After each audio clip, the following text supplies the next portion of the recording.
Alô a todos compatriotas e concidadãos brasileiros. Para quem ainda não me conhece, o meu nome é Clédson Mendes Rodrigues da Cunha, sou advogado constitucionalista e tenho especialização em direito público e em direitos humanos e cidadania.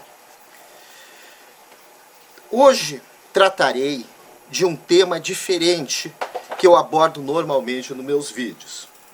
Eu iniciarei uma série de vídeos até a data das eleições presidenciais dos Estados Unidos, que serão no próximo dia 3 de novembro. E nesta série de vídeos, eu tentarei explicar o máximo possível as singularidades e a importância das eleições presidenciais norte-americanas. Em primeiro lugar, por que tratar das eleições presidenciais dos Estados Unidos da América do Norte? Essa eleição é de suma importância, não apenas para aquele país que hoje é a democracia mais consolidada, a democracia tradicionalmente mais sólida no mundo ocidental, é a democracia realmente pioneira nos países da América, o primeiro país da América a se independizar como uma ex-colônia europeia. Eu trato em primeiro lugar neste vídeo de explicar por que as eleições dos Estados Unidos têm o formato que ela tem e por que ela tem o sistema eleitoral que ela adota. Vamos começar para entender esse tema. Precisamos ver o nome do país, Estados Unidos da América do Norte. O que isto sugere a vocês que estão escutando este vídeo? Estados Unidos da América do Norte significa principalmente um conjunto de estados que se agregaram, por isso Estados Unidos, que estavam evidentemente na América do Norte e formaram um país. A primeira lição que eu tiro e passo a vocês do nome do país Estados Unidos da América do Norte é que é uma federação em sua essência. Ou seja, no início, 13 ex-colônias britânicas se independizaram do Reino Unido e criaram um novo país. Esse país nasceu inicialmente como uma confederação, a partir da chamada Declaração de Independência de Filadélfia.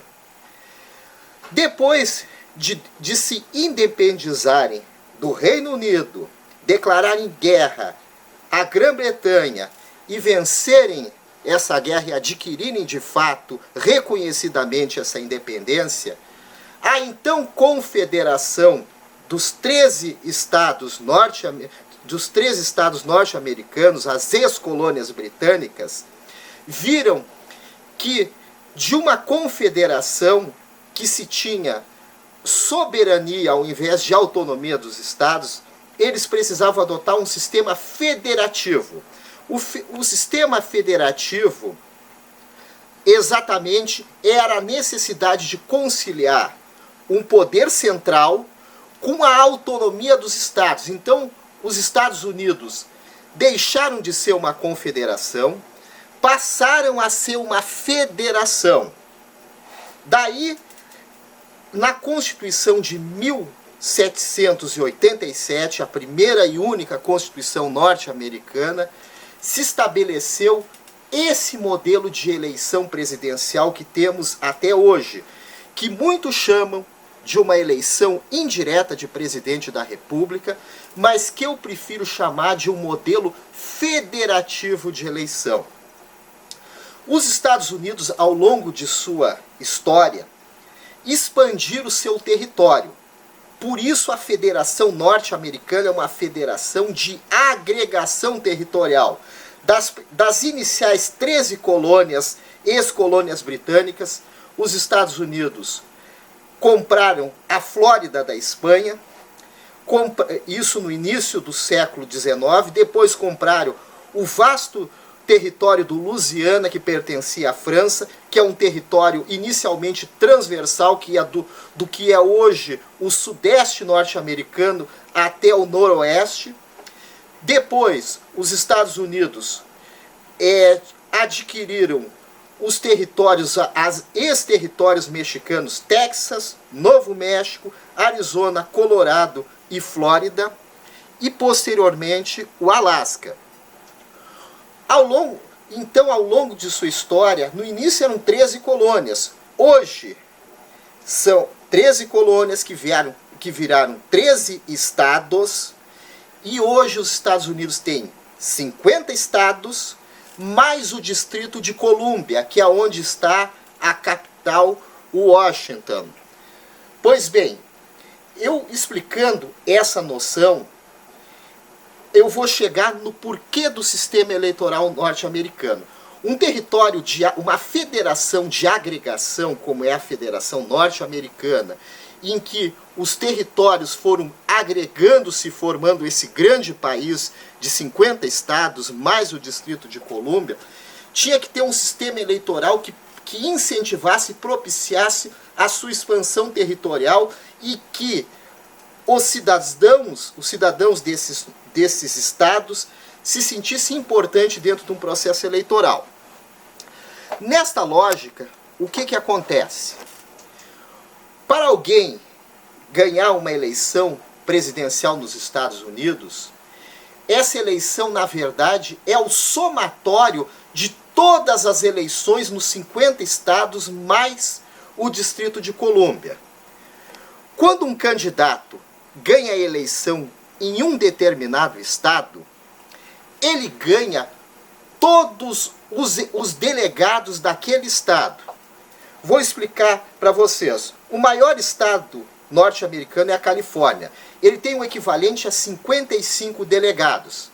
Esses 55 delegados equivalem aos números de senadores, 2 senadores por cada estado, mais o número de deputados, que lá não chama-se Câmara dos Deputados, mas Câmara dos Representantes. Então, o exemplo da Califórnia, 55 delegados. Texas, 38 delegados. Nova York e Flórida, ambas têm 29. Pensilvânia e o estado de Illinois, 20 delegados. Ohio, 18. E assim por diante. Quando um candidato, como eu havia falado, ganha em um estado, ele leva todos aqueles delegados. Vamos ao exemplo. Se o candidato, hoje, o atual presidente, ganhar, por exemplo, na Flórida, ele leva os 29 delegados. Se o candidato de oposição, Joe Biden, ganhar, por exemplo, na Califórnia, ele leva 55 delegados. Ao todo, os Estados Unidos têm 538 delegados que representam, na verdade, o somatório dos delegados de todos os estados.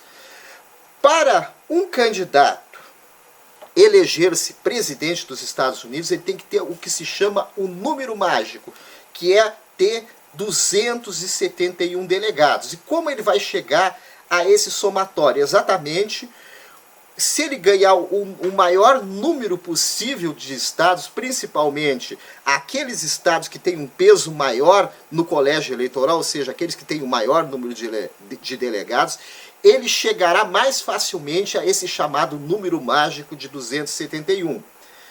Vocês devem estar perguntando, e como se ganha em cada estado a eleição?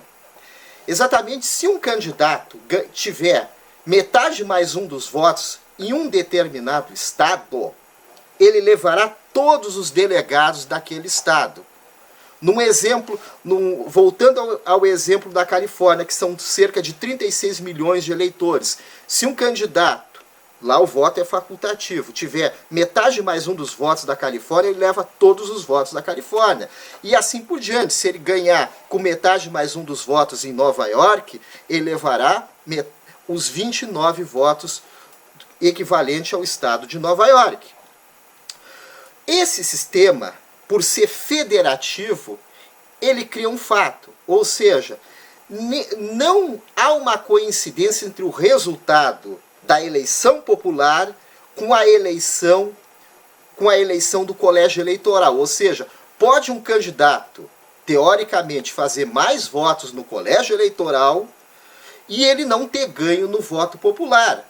Isso já aconteceu 5 vezes na história norte-americana, as 2 últimas vezes na eleição passada, de 2016, em que a então candidata Hillary Clinton fez mais votos populares do que Trump, mas Trump ganhou porque ele fez mais votos no colégio eleitoral, ou seja, ele ganhou naqueles estados que tinham o peso eleitoral mais importante e, portanto, conseguiu mais delegados. E o caso mais polêmico foi a eleição de 2000, em que George W. Bush ganhou a eleição de Al Gore, sendo que Al Gore teve mais votos populares. Porém, George Bush teve mais votos no colégio eleitoral, em que a situação foi definida exatamente pelo resultado da Flórida. Bom, eu acho que eu esclareci um pouco das peculiaridades do sistema eleitoral norte-americano. Lá não existe um Tribunal Superior Eleitoral, uma justiça eleitoral como existe no Brasil. Cada estado organiza suas eleições. Cada estado tem um sistema eleitoral, alguns têm voto em cédula, outros têm voto pelo correio, outros poucos estados têm votação eletrônica, e cada um deles tem a comissão eleitoral que administra a eleição, assim como existe uma comissão eleitoral nacional, ou federal, melhor dizendo, porque o sistema norte-americano é principalmente federalista, onde não existe um Tribunal Superior Eleitoral como no Brasil. Bem, no próximo vídeo eu explicarei ao máximo a diferença entre os 2 partidos que sempre disputam as eleições presidenciais. Explicarei outras questões da eleição norte-americana. Mas não se esqueçam de uma coisa: para entender o sistema eleitoral norte-americano, lembre-se sempre, o nome do país é Estados Unidos da América do Norte. É, antes de tudo, uma federação republicana. A federação veio antes de tudo nos Estados Unidos, diferente do Brasil, em que, como a nossa bandeira, nós vemos o Brasil e a nossa Constituição Federal, nós somos uma república federativa. Essa é a grande diferença entre os 2 grandes países desse continente americano. Até o próximo vídeo em que eu seguirei com esse tema. Muito obrigado a todos.